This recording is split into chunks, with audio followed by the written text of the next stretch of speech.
स्वागत है आपका मेरे YouTube चैनल पे वीपी मार्केटिंग।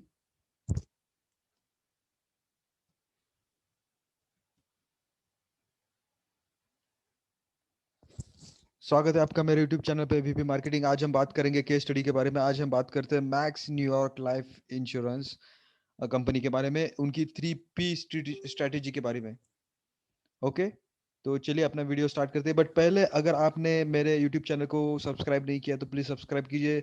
यहाँ पे रोज 3-4 केस स्टडी डिस्कस करते हैं हम लोग।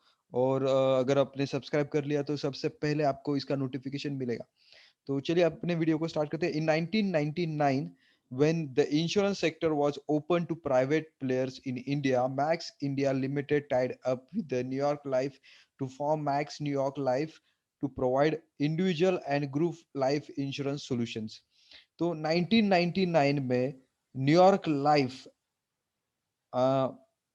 Max India limited and New York life insurance company, इन्होंने जॉइंट वेंचर किया एक दूसरे के साथ, और इंडिविजुअल और group life insurance solution provide करने के सेगमेंट में इन्होंने एंट्री की। ठीक है, तो ऐसे इनका गठबंधन बना। In a short span of around 5 years, it established a wide distribution network with 28 offices and representative across 21 cities in India. 5 साल में इनका डिस्ट्रीब्यूशन बहुत बड़ा हो गया। 28 ऑफिस इन्होंने स्टार्ट कर लिए और 21 सिटी में इनका जो एक्सपांशन हुआ वो अलग से। MNYL, Max New York Life Insurance, offered 13 products, 9 riders, customized to over 400 combination that pursued a number of options to the customers. तो इन्होंने अपने प्रोडक्ट्स में, अपने सर्विस में बहुत सारे ऑप्शंस देना शुरू कर दिया। 13 टाइप्स के प्रोडक्ट्स थे, उसमें 9 राइडर्स थे और 400 कस्टमाइज कॉम्बिनेशंस थे जिसमें से कस्टमर चुन सकता था।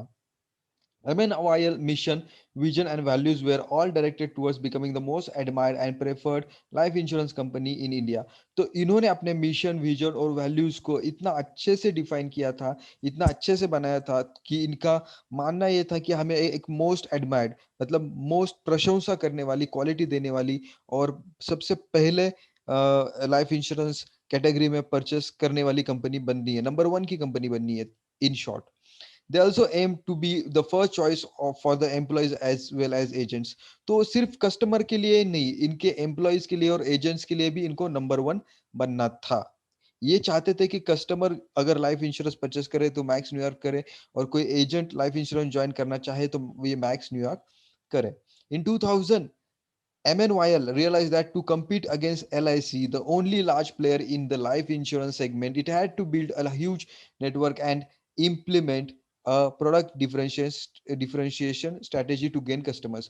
तो 2000 में मैक्स न्यूयॉर्क ने डिसाइड किया कि LIC के अगेंस्ट, जो कि गवर्नमेंट की company LIC life insurance corporation, उसके अगेंस्ट अगर हमें फाइट करना है तो हमें ह्यूज नेटवर्क चाहिए, या फिर हमको कुछ प्रोडक्ट डिफरेंशिएशन स्ट्रेटेजी लेके आना पड़ेगा जो कि कस्टमर को चाहिए। However, the tie-up with the Max New York Life Insurance ensured that different options were given to the customer as against LIC products which were not differentiated. तो max New York life insurance ने ये decide किया कि हम differentiated products देंगे और LIC के जो प्रोडक्ट्स है वो डिफरेंशिएटेड नहीं है। There was also an opportunity in the Indian market as penetration rates were only 1.3%.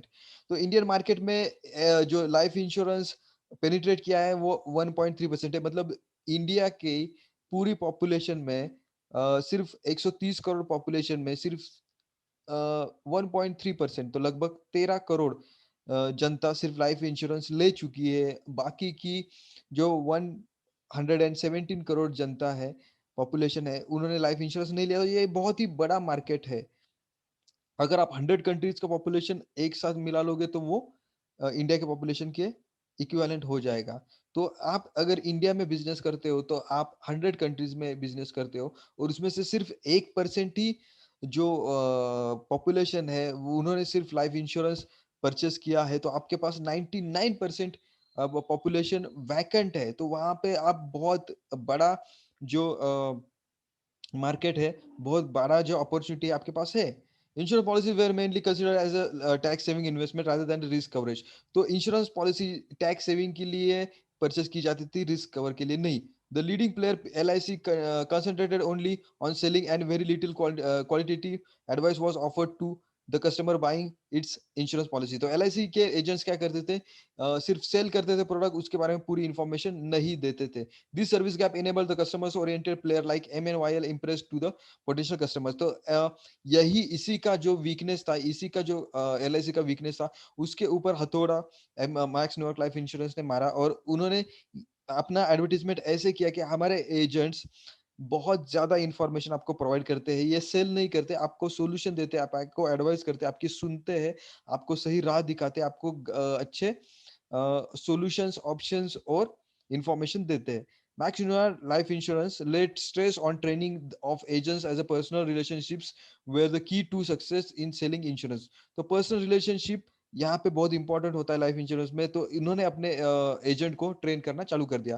For this purpose it took special measures to train agent advisor who were the primary source of distribution. तो इन्होंने जो agents को train करना शुरू कर दिया, जो कि सबसे इंपॉर्टेंट चीज थी Max New York life insurance sell करने में। In 2002, it had around 1,900 agent advisors who were underwent 152 hours of training before selling as against 100 hours stipulated by IRDA। तो गवर्नमेंट ने बोला था सिर्फ 100 आवर्स का ट्रेनिंग ही दो, 100 घंटे का ट्रेनिंग दो। But max New York life insurance में 150 आवर्स का ट्रेनिंग देना शुरू कर दिया। These training programs were spread over 2 years for 500 days। तो इन्होंने सिर्फ 150 ट्रेनिंग आवर्स प्रोग्राम ही नहीं दिया, तो 2 सालों में 500 आवर्स तक लेके गए। Ensure upgradation of skills and knowledge, और उनके एम्प्लॉय का स्किल्स एंड नॉलेज अपडेट किया जो कि एजेंट्स थे। Training programs covered consumer psychology, the financial markets, and development of the selling skills, discipline, and the right attitude in the agents। तो इनको किस चीज पे ट्रेनिंग दिया गया? कंज्यूमर का साइकोलॉजी, कंज्यूमर क्या सोचता है, कैसे परचेस करता है प्रोडक्ट, क्या क्वेश्चंस पूछता है और कैसे क्वेश्चंस रिजॉल्व करने हैं। उसके बाद फाइनेंशियल मार्केट्स कैसे होते हैं, क्या होते हैं। फिर डेवलपमेंट ऑफ सेलिंग स्किल पे ऊपर ट्रेनिंग किया, डिसिप्लिन के ऊपर ट्रेनिंग किया, राइट एटीट्यूड के ऊपर ट्रेनिंग किया। These agents were groomed to become a financial advisors to customers। तो इन्होंने अपने एजेंट्स को फाइनेंशियल एडवाइजर करके प्रेजेंट किया। Commenting on the internal brand building, Debashish सरकार, Senior Vice President Marketing MNYL, said we will also be focusing on internal brand building since brand building has a larger context in the service sector। तो brand building जो है बहुत ही important aspect है service sector में। Internal brand building मतलब employ को grooming करना, employ को मोटिवेट करना और अपने ब्रांड को इंटरनली विद इन कंपनी बड़ा करना और अच्छा बनाना, ये एक बहुत बड़ी इंपॉर्टेंट चीज है सर्विस सेक्टर में और इंश्योरेंस सेक्टर में। Internal employees are all opinion shapers and indirect brand builders, and brand promise needs to be replicated down the chain at every customer touch point। तो इन्होंने बोला कि इंटरनल एम्प्लॉय जो है opinion shapers होते हैं और डायरेक्ट ब्रांड बिल्डर्स होते हैं, और ब्रांड प्रॉमिस जो होता है वो जो आगे पास ऑन करते हैं। तो इनको इनको मजबूती देना, स्ट्रेंथ देना बहुत ही इंपॉर्टेंट है। ये चेन के बहुत मजबूत कड़ी है, और इनको कस्टमर को इम्प्रेस करने के लिए ग्रूम करना, ट्रेन करना बहुत ही इंपॉर्टेंट है। To strengthen its distribution system further in 2003, MNYL adopted alternative distribution channel with franchisee model, rural business, telemarketing, bank assurance and corporate alliances. तो इन्होंने डिस्ट्रीब्यूशन स्ट्रेंथन करने के लिए अल्टरनेटिव डिस्ट्रीब्यूशन चैनल तैयार किया, जैसे फ्रेंचाइजी मॉडल है, रूरल बिजनेस मॉडल है, टेलीमार्केटिंग मॉडल है, बैंक एश्योरेंस मॉडल है, कॉर्पोरेट अलायंस है। इट अपॉइंटेड ग्राम सहायक्स in some rural locals who were trained to identify and sell specialized insurance products. तो इन्होंने रूरल एरिया पे, रूरल मार्केट पे ध्यान दिया, वहां पे ग्राम सहायक को इन्होंने पकड़ा, इन्होंने चूज किया, और रूरल लोकल्स जो थे उनको ट्रेन किया, और उनके थ्रू अपने प्रोडक्ट्स बेचना शुरू कर दिया। We are trapping online leaders in the village like school teachers social workers, chemists, and creating products which suit rural needs. तो इन्होंने स्कूल टीचर को, सोशल वर्कर को, केमिस्ट को अपने भरोसे में लिया और उनके थ्रू प्रोडक्ट सेल करना चालू कर दिया, जो कि रूरल एरिया को सूट करते हैं। ऐसे ही प्रोडक्ट्स इन्होंने देना शुरू कर दिया। कमेंटेड सरकार, the company tied up with the Shopper Stop and reached out to the customers who held the chain's first citizen discount card and bought children's clothes more than once a month. तो max New York life insurance ने first citizen discount card जिनके पास था, उनको इन्होंने product बेचना शुरू कर दिया। और जो कस्टमर्स चिल्ड्रंस के लिए एक महीने में 2 बार जो गारमेंट्स परचेस करते थे, उनके लिए भी चाइल्ड सेविंग स्कीम पिच करना शुरू कर दिया। तो इन्होंने शॉपर स्टॉप का हेल्प लिया और वहां पे जो कस्टमर्स थे उनको अकॉर्डिंगली प्रोडक्ट बेचना शुरू कर दिया, जो कि वहां से मैक्सिमम शॉपिंग करते थे। Max New York life insurance created product differentiation by giving whole life policies that offer the customer a correct balance between the protection and saving. तो इन्होंने मैक्स न्यूयॉर्क लाइफ इंश्योरेंस ने होल लाइफ पॉलिसीज पे ध्यान दिया, जो कि protection और saving का एक अच्छा कॉम्बिनेशन है। They offered for the first time in India free look period, that is customer had a 15 days period to weigh the various options offered by MNYL, which helped him to take an informed decision. तो max New York life insurance ने एक discovery, एक innovation के तहत 15 days का free lookup period दिया, जिसमें जो कस्टमर है 15 डेज में अपना पॉलिसी चेंज कर सकता था।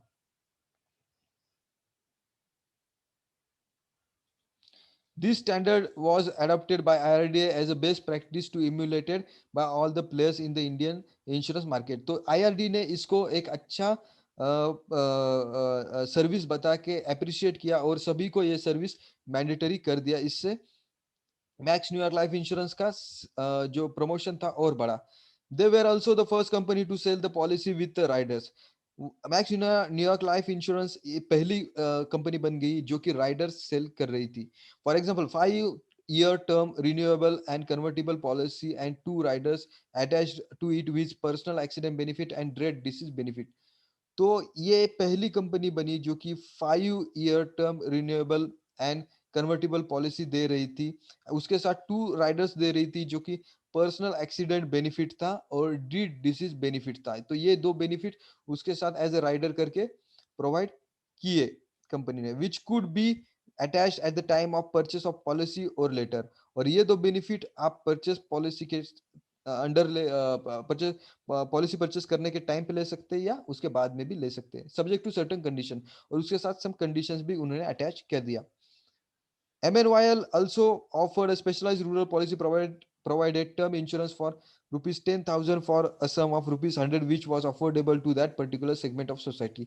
तो इन्होंने एक स्मॉल सेगमेंट को भी टारगेट किया, जो कि सॉरी स्मॉल इंश्योरेंस पॉलिसी को भी टारगेट किया, जो कि 1000 टर्म इंश्योरेंस प्रोवाइड कर रहा था, 1000 रुपीज का। और उसका जो सम सम था रुपीज 100 ही था। तो 100 रुपीज में आपको 10,000 तक का इंश्योरेंस मिल रहा था। वो एक अच्छा पॉलिसी इन्होंने लॉन्च किया रूरल एरिया के लिए, और वो बहुत सारे लोगों को अफोर्डेबल था।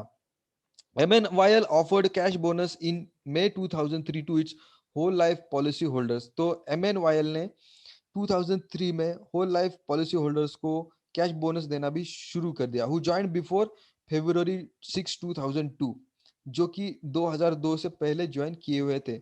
As a value added service उन्होंने ये service cash bonus as a value added service देना शुरू कर दिया। This bonus could be used in a 5 different way. ये जो कैश बोनस था वो 5 अलग तरीके से कस्टमर यूज कर सकता था। First, accumulated with the company and earn interest। तो आप कंपनी के साथ, कंपनी के पास वो पैसा रख सकते थे और उसके ऊपर इंटरेस्ट ले सकते थे। Second, by paid up additions to raise the death benefit. वो डेथ बेनिफिट इंक्रीज करने के लिए भी यूज कर सकते थे। Offset against future payable premium, future premium में भी ये आप यूज कर सकते थे। टेकन इन कैश, आप कैश कर सकते थे और buy an additional term cover for 1 year, या फिर हम आप और एक साल के लिए आपका कवर परचेस कर सकते थे।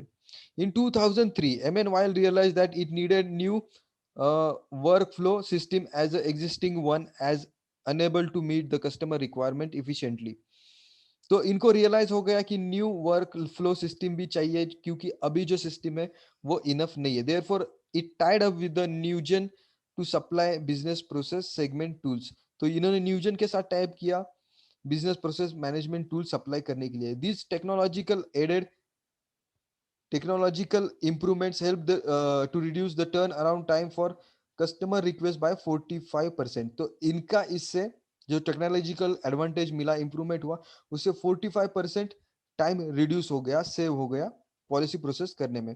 Added in immediate retrieval of information and generated savings on paper work. तो इमीडिएट प्रोसेसिंग होने लगा और पेपर वर्क भी कम हो गया, एंड टेलीफोन कॉस्ट भी कम हो गया इनका। MNYL also fixed benchmarks on claim processing of complaints and customer satisfaction and monitor these regularly। तो इन्होंने बहुत सारी चीजें फिक्स कर दी, जैसे क्लेम क्लेम प्रोसेसिंग टाइम है, ये प्रॉब्लम सॉल्व कर दिया, क्लेम प्रोसेसिंग टाइम का प्रॉब्लम सॉल्व कर दिया, कंप्लीट प्रोसेसिंग का टाइम कम कर दिया, और जो कस्टमर सेटिस्फेक्शन बढ़ा दिया, और इसका जो मॉनिटरिंग है, इवैल्यूएशन है, रेगुलरली चालू कर दिया। All this measures serve to enhance the customer service levels in the company. तो कस्टमर का क्वालिटी बहुत ही ज्यादा इंप्रूव हुआ। इसीलिए मैक्स न्यूयॉर्क लाइफ इंश्योरेंस अपने क्वालिटी के लिए बहुत अच्छी तरीके से जाना जाता है। Question for the discussion with the advent of private insurance players in India, how did Max New York life insurance decide up upon its plan to gain market share in the country? Second, what was the marketing plan and strategy used by MNYL to increase its business in life insurance? Discuss with a reference to product differentiation and process improvements made by MNYL। तो पहला question लेते हैं हम। With the advent of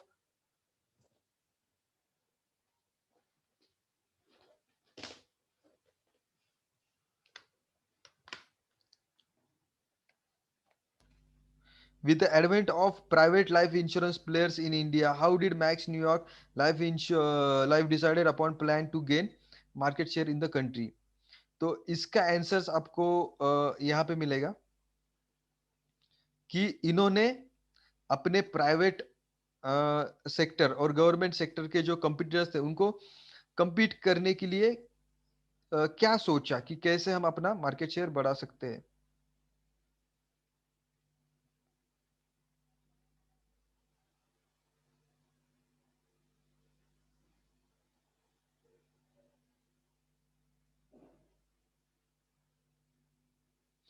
तो पहली चीज तो इन्होंने बहुत सारे कॉम्बिनेशन देना शुरू कर दिया। 13 टाइप्स ऑफ प्रोडक्ट्स, 9 राइडर्स और 400 कॉम्बिनेशन दे दिया। वहां पे कस्टमर को वैरायटी मिल गया, इससे इनका मार्केट शेयर बढ़ गया। इन्होंने 5 इयर्स में अपना डिस्ट्रीब्यूशन सिस्टम बढ़ा दिया, 28 ऑफिसेस खोले और 21 सिटीज में इन्होंने अपना रीच आउट डिस्ट्रीब्यूशन कर दिया। इन्होंने अपने मिशन, विजन, वैल्यूज को अच्छी तरीके से डिफाइन किया। इसकी वजह से अपना जो पाथ था, डायरेक्शन था, वो उन्होंने सही कर दिया।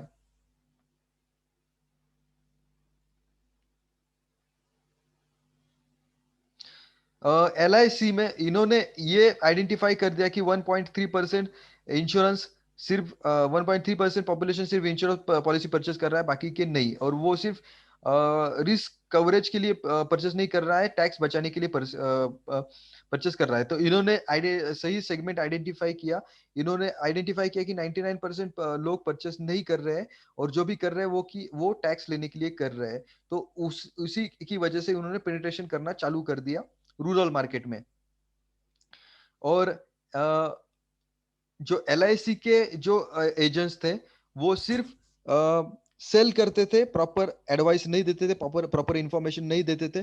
तो इन्होंने एडवर्टाइजमेंट शुरू कर दिया कि हमारे जो एजेंट्स हैं प्रॉपर एडवर्टीजमेंट देते हैं और फाइनेंशियल कंसल्टिंग करते हैं, प्रॉपर इंफॉर्मेशन देते हैं, आपको गाइड करते हैं, ट्रेन करते हैं, आपको सपोर्ट करते हैं, आपको एक सोल्यूशन देते हैं अच्छी तरीके से।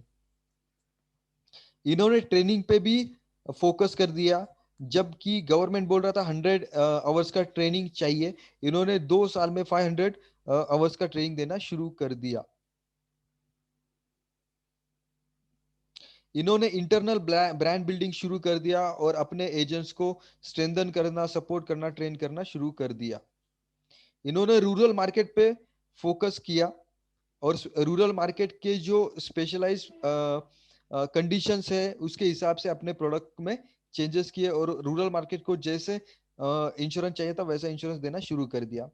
इन्होंने सोशल वर्कर को टारगेट किया, केमिस्ट को टारगेट किया, फिर जो कि स्कूल टीचर्स थे और जो ओपिनियन लीडर्स थे उनको टारगेट करके अपना प्रोडक्ट बेचना शुरू कर दिया। इसकी वजह से इनका मार्केट शेयर बढ़ गया। तो दूसरा क्वेश्चन है कि उन्होंने क्या स्ट्रेटेजी यूज किया और प्रोडक्ट डिफरेंशिएशन कैसे किया। तो रूरल एरिया में इन्होंने जो ओपिनियन लीडर्स थे, social worker, school teachers, chemist, उनको टारगेट किया, उनको अपने साथ जोड़ा, उनको अपने साथ एजेंट्स बनाया, एडवाइजर बनाया। फिर रूरल मार्केट के हिसाब से अपने प्रोडक्ट्स सेल करना चालू कर दिया। शॉपर स्टॉप के साथ टाइप किया, शॉपर स्टॉप में जो डिस्काउंट कार्ड यूज करते थे उनको अपने प्रोडक्ट्स बेचे। जो चिल्ड्रंस के जो प्रोडक्ट्स थे वो एक महीने में 2 बार परचेस करते थे, उनको अपने चिल्ड्रन रिलेटेड पॉलिसीज बेचना शुरू कर दिया। फ्री लुकअप पीरियड दे दिया, 15 डेज में वो अपनी पॉलिसी चेंज कर सकते थे। इसको आईआरडी ने अप्रिशिएट कर दिया। फिर 5 ईयर के बाद इन्होंने रिन्यूएबल और कन्वर्टेबल पॉलिसी ऑप्शन दे दिया। 2 राइडर्स भी दे दिए, personal accident benefit and dread disease benefit. फिर इन्होंने एक कम पैसे वाला पॉलिसी लॉन्च किया, 100 रुपीज वाला, जिसमें 10,000 रुपीज का बेनिफिट कस्टमर को मिल रहा था। इन्होंने एडवाइजर को कैश बोनस, सॉरी, कस्टमर को कैश बोनस देना शुरू कर दिया, जो कि 2002 के पहले इन्होंने परचेस किया था। और वो जो कैश बोनस था 5 अलग अलग तरीके से कस्टमर यूज कर सकते थे, तो वहां पे भी कस्टमर का बेनिफिट हो रहा था। इन्होंने टेक्नोलॉजिकल स्केल पे अपना जो अपने जो टूल्स थे, टेक्नोलॉजिकल टूल्स थे, वो अपडेट कर दिए। उसकी वजह से इनका टाइम सेविंग बहुत ही ज्यादा हुआ, 45% टाइम सेविंग हुआ। वो टाइम सेविंग इन्होंने कस्टमर की अच्छे सर्विस में इन्वेस्ट कर दिया, जो कि पेपर वर्क कंप्लीटली 50% कम हो गया। और कस्टमर को जल्दी इंफॉर्मेशन देना शुरू कर दिया, कस्टमर का जो प्रोसेसिंग है जल्दी प्रोसेसिंग करना शुरू कर दिया। कस्टमर को जो इंफॉर्मेशन है, कस्टमर का क्लेम सेटलमेंट है, कस्टमर के कंप्लेंट रिजॉल्वमेंट है, कस्टमर को सेटिस्फाई करना जल्दी से स्टार्ट कर दिया। उसमें उनका टाइम वेस्ट नहीं हुआ, कम हुआ, क्योंकि टेक्नोलॉजिकली इन्होंने अपग्रेड कर दिया था। इन्होंने अपनी चीजों को मॉनिटर करना, इवेलुएट करना शुरू कर दिया। और प्रोडक्ट डिफरेंशिएशन में मैं बात करूंगा कि इन्होंने रूरल मार्केट पे फोकस किया। रूरल मार्केट में इन्होंने कम पैसे वाला 100 रुपीज वाला प्लान भी लॉन्च किया, जिसके तहत जो कस्टमर्स को 10,000 का बेनिफिट मिलता था। 15 डेज का जो लुक इन पीरियड इन्होंने देना शुरू कर दिया। 5 ईयर टर्म के बाद रिन्यूएबल और कन्वर्टेबल पॉलिसी देना शुरू कर दिया। 2 राइडर्स के ऑप्शंस के साथ इन्होंने पर्सनल एक्सीडेंट बेनिफिट और डेथ डिसीज बेनिफिट देना शुरू कर दिया। अपने प्लान्स इन्होंने जो शॉपर स्टॉप्स के साथ टाइप करके उनके कस्टमर्स को सेल करना शुरू कर दिया। तो ये 400 डिफरेंट कॉम्बिनेशंस तो पहले ही ये प्रोवाइड कर रहे थे, और राइडर्स भी प्रोवाइड कर रहे थे, और 13 डिफरेंट टाइप्स ऑफ प्रोडक्ट्स ये बेच रहे थे। तो ये डिफरेंशिएशन इन्होंने अपने प्रोडक्ट्स में किए हुए हैं। So this is all regarding Max New York Life Insurance case study. Thank you very much for watching this video. Kindly subscribe, like, share, and comment on my YouTube channel, because we are going to discuss many more, many custom case studies per day. We are going to give you 3 to 4 case studies. So thank you very much for watching this video. Kindly subscribe to my YouTube channel once again.